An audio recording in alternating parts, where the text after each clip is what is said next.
নমস্কাৰ বন্ধুসকল, আজি আমি আলোচনা কৰিম কামাণ্ডো ইণ্টাৰভিউৰ বিষয়ৰ ওপৰত। কামাণ্ডোৰ ইণ্টাৰভিউৰ সময়ত সকলো প্ৰচেছ এটা এটাকৈ ক'বলৈ চেষ্টা কৰিম। তো বন্ধুসকল ভিডিঅ'টো ভালদৰে চাই থাকিব। ফিজিকেলত কিমান নম্বৰ আছে আৰু সাইকোমেট্ৰিক টেষ্টত কিমান নম্বৰ আছে সেইটো কথা প্ৰথমতে জানিব লাগিব। তো বন্ধুসকল কামাণ্ডোৰ টোটেল সিলেকশ্যন প্ৰচেছটো হ'ল 100 নম্বৰৰ, তাৰে 80 নম্বৰ হ'ল ফিজিকেলত আৰু বাকী 20 নম্বৰটো হ'ল সাইকোমেট্ৰিক টেষ্টত। কামাণ্ডোৰ ফিজিকেল ইণ্টাৰভিউটো বহুত হাৰ্ড হয়। তোমালোকে প্ৰেক্টিচ নকৰাকৈ ইণ্টাৰভিউটো দিবলৈ কোনো ফাইদা নহ'ব।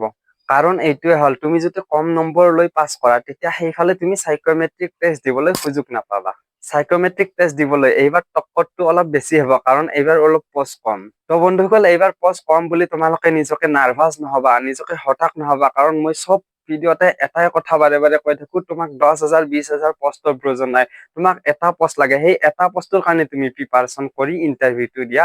এটা ৰাতিত যদি এখন দলং বনাব পাৰে, তুমি এবছৰ কষ্ট কৰি এটা চাকৰি কিয় ল'ব নোৱাৰা? তোমালোকক ফুল মটিভেশ্যন দিবলৈ চেষ্টা কৰিম। তোমালোকে কোৱাবিলাক দেখিছা না? তোমাক যদি পানীৰ প্ৰয়োজন হয় তেতিয়া তুমি কি কৰিবা? ইয়াত অলপ তাত অলপ খান্দিলে তোমাৰ পানী নোলাব, এজাগাতে খান্দিব লাগিব, তেতিয়াহে তোমাৰ পানী ওলাব। বহুতে কি কৰে, এটা ইণ্টাৰভিউ মাৰি বাদ দি দিয়ে। তো তেনেকুৱা কথা নহয়।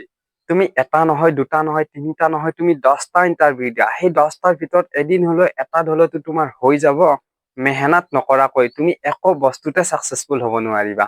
কিবা এটা বস্তু পাবলৈ হলে তুমি ধৈৰ্য আৰু মেহনত কৰিবই লাগিব। বন্ধুসকল এইবাৰ কাটঅফটো অলপ বেছি যাব, 70 আৰু 75ৰ মাজত থাকিব এইবাৰ কাটঅফটো, তেতিয়াহে তুমি সাইকোমেট্ৰিক টেষ্ট দিবলৈ সুযোগ পাবা। তো আমি যেতিয়া ইণ্টাৰভিউ দিছিলো, আমি যেতিয়া সাইকোমেট্ৰিক টেষ্ট দিছিলো, সাইকোমেট্ৰিক টেষ্টত আমাক কেনে ধৰণৰ প্ৰশ্ন কৰিছিলে, আমাক কেনে ধৰণৰ প্ৰশ্ন সুধিছিলে আৰু আমি কেনে ধৰণৰ উত্তৰ দিছিলো, তো তেনেকুৱা প্ৰশ্ন লৈ আনিবলৈ চেষ্টা কৰিম। তো নেক্সট ভিডিঅ'টো আপোনালোকে চাবলৈ নাপাহৰিব। বহুত ইম্পৰ্টেণ্ট প্ৰশ্ন লৈ আহিম আৰু বহুত ইম্পৰ্টেণ্ট ভাল ভাল কথা মটিভেশ্যন লৈ আহিম।